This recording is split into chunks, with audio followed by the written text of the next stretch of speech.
వరంగల్ జిల్లా తూర్పు నియోజకవర్గంలోని ప్రైవేట్ ఫంక్షన్ హాల్లో విలేకరుల సమావేశం నిర్వహించిన కాంగ్రెస్ పార్టీ అధ్యక్షుడు అయూబ్ మాట్లాడుతూ వరంగల్లో రైతు సభ ఏర్పాటు చేసి ముఖ్యమంత్రిని పరుష పదజాలంతో అన్పార్లమెంటరీ లాంగ్వేజ్ తో దూషించిన కేటీఆర్ ను హెచ్చరిస్తూ తెలంగాణలో అధికారం పేరుతో అడ్డంగా దోచుకుని బలిసి ఒక రాష్ట్ర ముఖ్యమంత్రిని పట్టుకుని హౌలేగాడు అనడం కేటీఆర్ మతి భ్రమించిందని మరియు డ్రగ్స్ వాడడం వల్ల ఏం మాట్లాడుతున్నారో తెలియక అవాకులు చవాకులు పెట్టిన కేటీఆర్ కి నిజాలు తెలుసుకోవాలని అసలు రైతు సభ పెట్టే నైతికత కూడా లేని సిగ్గులేని వీరికి రైతులకు గత మీ ప్రభుత్వంలో వరేసుకుంటే ఊరి అని మీ అయ్య చెప్పలేదా?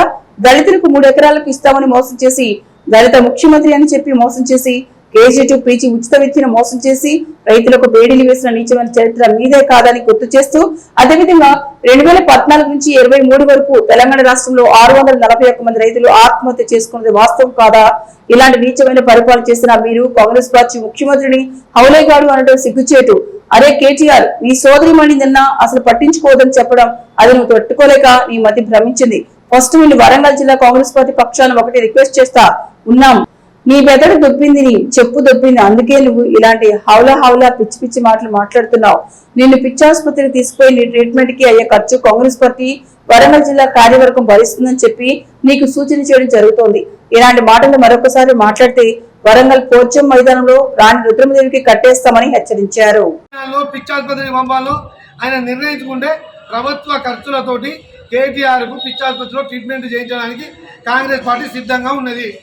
ఇంకొకసారి అవలే గివిలే అంటే నిన్ను పోయినసారి ఓన్లీ తొక్కుకుని వచ్చినావు, ఈసారి బొందా పెడతావు. మీ అయ్యని పోయి కలువు, ఎట్లా తొక్కుకుని వచ్చినావు. మీ అయ్య కథలు చెప్తాడు రేవంత్ రెడ్డి గురించి. జాగ్రత్త బిడ్డ కేటీఆర్, ఇంకొకసారి కాంగ్రెస్ గురించి కానీ రేవంత్ రెడ్డి గురించి కానీ ఒక్క మాట మాట్లాడితే ఈసారి వరంగల్ వచ్చి వాపసు పోయినావు. బట్టలు ఇప్పి రుద్రమదేవి స్టాచ్యూ కూడా కట్టేస్తావు నేను బిడ్డ, ఖబర్దార్. వరంగల్లో మొదటి వేషగాళ్ళ లెక్క తెలంగాణను మోసం చేసిన బ్రోకర్ గాడు కేటీఆర్ నిన్న రైతు సభ పెట్టి గౌరవనీయులు ముఖ్యమంత్రి గారిని ఎలా పడితే అలా తిట్టడం నిజంగా కూడా ఒక చదువుకున్నోడు చేయాల్సిన పని కాదు.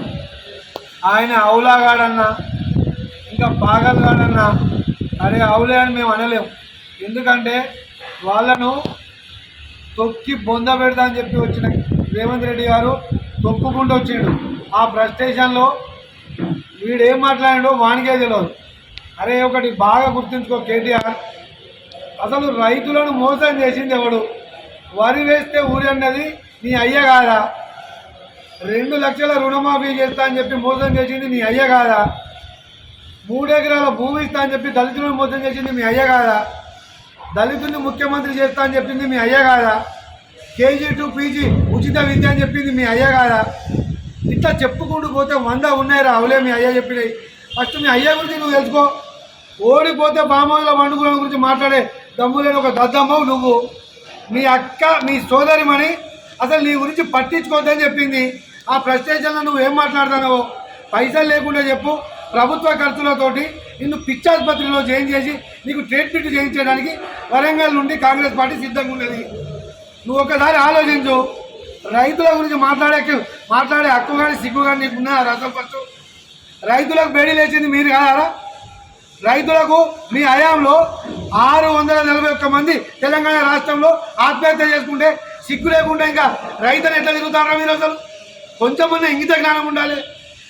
మొత్తం భారతదేశంలో ఏకకాలంలో 22 లక్షల కోట్ల రూపాయల రుణమాఫీ చేసిన ఏకైక చరిత్ర రేవంత్ రెడ్డిరా. అరే కనీసం కొంచెం ఇంగిత జ్ఞానం ఉండాలి మాట్లాడేటప్పుడు. ఇక నీ ఎంబడి ఒక పెద్ద జోకర్ గాడు వరంగల్ నుంచి ఎర్రవెల్లి దయాకర్ రావు, మనకి ఆకాల నుంచి రౌతు నుంచి రాయరాదు, ఆయన కూడా కాంగ్రెస్ గురించి మాట్లాడుతాడు. ఏ పార్టీ అధికారంలో ఉంటే అందులో పోయి కొమ్ము కాచి ఆయన కూడా నీతో మాట్లాడుతాడు. ఇక దయాకర్ రావు గురించి చెప్తే మాయి చదిపోతుంది. మా జిల్లా గురించి కాచి ఆయన గురించి ఎక్కువ మాట్లాడుతూ. ఇక పల్లరాజేశ్వర రెడ్డి ఆయన ఏం మాట్లాడుతాడో ఆయనకు అర్థమవుతలేదు. కనీసం ఆయన స్పీచ్ స్టార్ట్ చేస్తే అన్నం అని వరుతా అంటే రామన్న మాట్లాడిన తర్వాత అన్నం అని చెప్తాడు. గిద్దకన్నా ఇక సిగ్గుచేట ఏమైనా ఉన్నది అవిలేదు. ఇక కనీసం వరంగల్ నుంచి 2 ఎమ్మెల్యేలు ఉంటారు, వాళ్ళకు మాట్లాడే ఛాన్సే లేదు.